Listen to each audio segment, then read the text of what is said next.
l'AES, camarades membres des différents gouvernements de l'AES, chers participants donc au premier sommet des chefs d'État de l'AES, bonjour. C'était un immense plaisir et un honneur de nous retrouver ici aujourd'hui, une date bénie, une date mémorable, le 6 juillet 2024, ici à Niamey.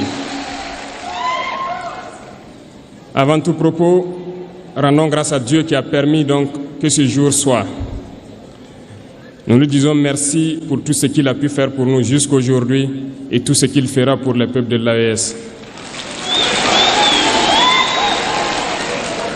Permettez-moi également de rendre hommage au peuple nigérien. Ce peuple qui a tant souffert depuis l'avènement du CNSP et qui continue de rester debout. Merci aux Nigériens qui nous ont réservé un accueil chaleureux hier lorsque nous avons foulé le sol de notre patrie ici.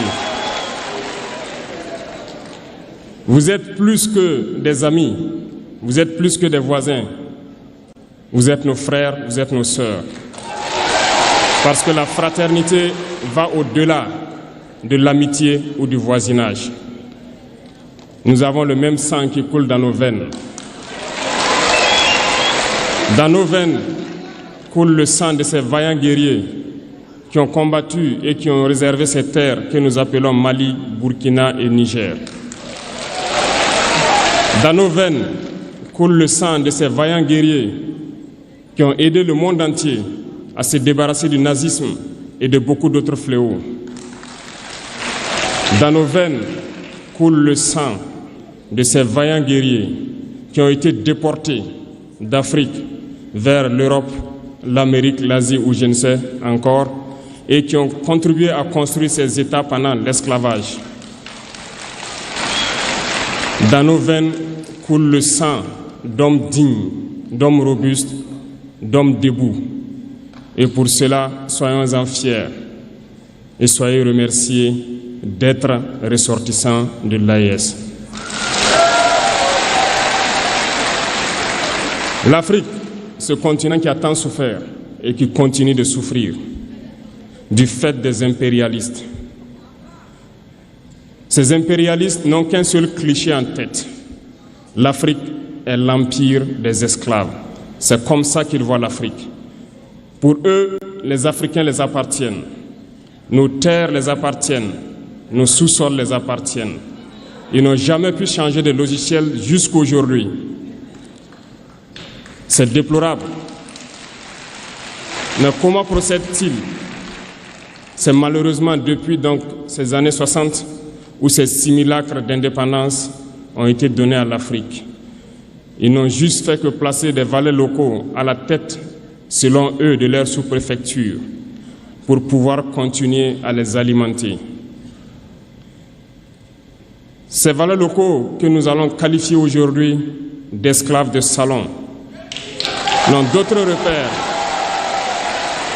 que de chercher à vivre comme le maître, à satisfaire le maître et à faire tout ce que le maître lui dicte.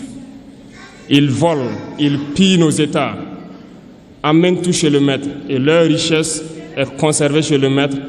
Ils font tout pour vivre comme le maître et toujours le satisfaire. Lorsque le maître commande, ils exécutent. Savez-vous qui sont ces esclaves de salon? Eh bien, nous allons vous expliquer ce que c'est. Ce sont des individus qui n'ont aucune dignité, qui n'ont aucune morale, qui n'ont aucune personnalité. Mais le maître esclave a toujours su identifier ces individus. Ils sont toujours prêts à trahir leurs frères pour satisfaire le maître. Ils nous ont trahis depuis l'indépendance et d'autres continuent jusqu'à aujourd'hui à nous trahir au profit de leur maître. Ces individus continuent toujours, contre vents et marées, à piller l'Afrique, à aider le maître à piller l'Afrique. Ils se plaisent à le dire chaque année dans leurs sondages économiques. Le Burkina est le pays le plus pauvre, le Mali est le pays le plus pauvre, le Niger est le pays le plus pauvre. Nous sommes classés parmi les derniers. Très bien, si nous sommes aussi pauvres qu'ils le disent, mais quand est venu le moment de prendre nos responsabilités, nous avons demandé à ces maîtres de quitter les lieux. Pourquoi ne veulent-ils pas partir? Lorsque nous prenons le cas du Niger, depuis plus de 40 ans, certains pays exploitent l'uranium pour produire de l'énergie chez eux. D'Ottawa jusqu'à Paris, les rues sont illuminées, c'est la lumière. Mais au Niger, c'est l'obscurité qui nous est servie.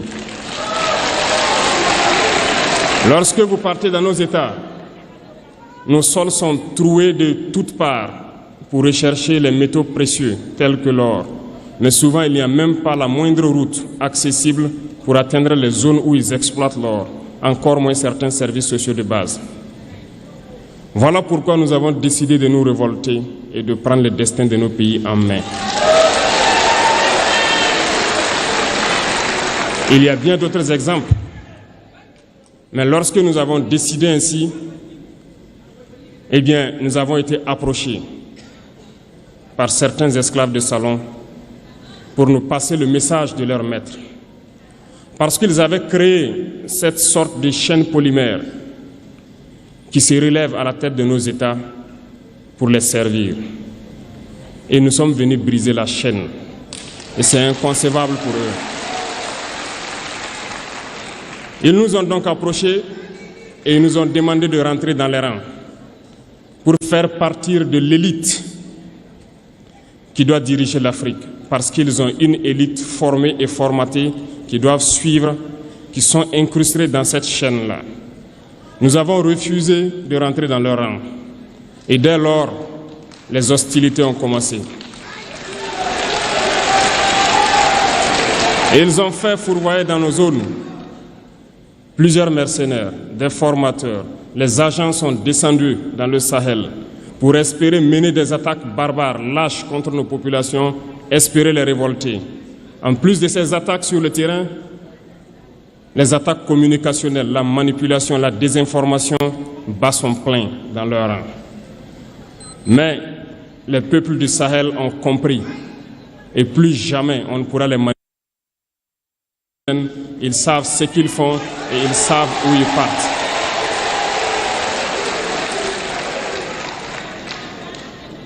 Nous n'allons plus permettre cela. Les gens sont éveillés et les gens se battent aujourd'hui, pas pour nous-mêmes, mais pour les générations à venir. Et merci à tous pour le combat qui est livré. Cela ne nous fait jamais pleurer. Nous n'allons pas trembler. Nous allons affronter. Nous allons nous battre pour l'indépendance réelle, pour notre liberté. Parce que pour faire peur au peuple de l'AES, ces individus n'ont que 3 termes dans la bouche: démocratie, liberté, droit de l'homme. Bien sûr, leurs valets locaux ne sont élus que dans un processus démocratique, libre et transparent selon eux leurs valeurs. Quoi de plus normal qu'on veuille nous imposer cela, parce que c'est eux qui édictent les règles. Très bien, nous avons décidé de nous assumer. Voilà pourquoi un 26 juillet 2023, lorsque le Niger a décidé de tourner la page, les esclaves de salon et leurs maîtres sont montés sur les grands chevaux.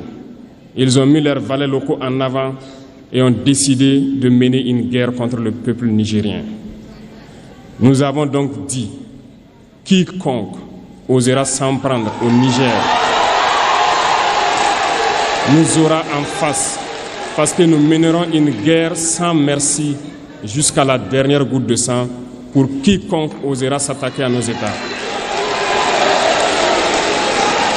Cette parole, cette décision que nous avons eue hier est d'actualité aujourd'hui et sera d'actualité demain et pour toujours.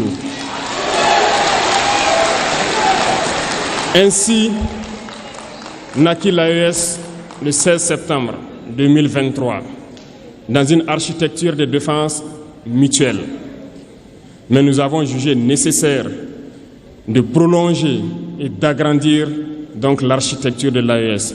Ce qui nous rassemble aujourd'hui doit nous permettre d'aller sur d'autres terrains en plus de la défense, notamment les finances et l'économie, les infrastructures, la santé, l'éducation, bref, j'en passe. Je souhaite donc que ces moments soient pour nous une histoire que nous allons écrire pour l'AES, mais surtout pour l'Afrique et pour le monde entier. Que Dieu illumine tout un chacun de nous. Que Dieu nous inspire dans ces tâches qui nous sont confiées. Et surtout, que lorsque nous faisons tous nos travaux, que nous ayons en tête une seule chose, l'intérêt suprême de nos populations. Sur ce, nous prions encore une fois de plus, bon Dieu, qu'il nous accompagne tous dans nos différentes tâches, qu'il protège nos combattants, qui, grâce à eux, nous permettent d'être assis ici et d'échanger autour de l'avenir de nos États. Soyez donc remerciés une fois de plus, peuple nigérien. Soyez unis et solidaires, peuple de l'AES, la patrie ou la mort, nous vaincrons.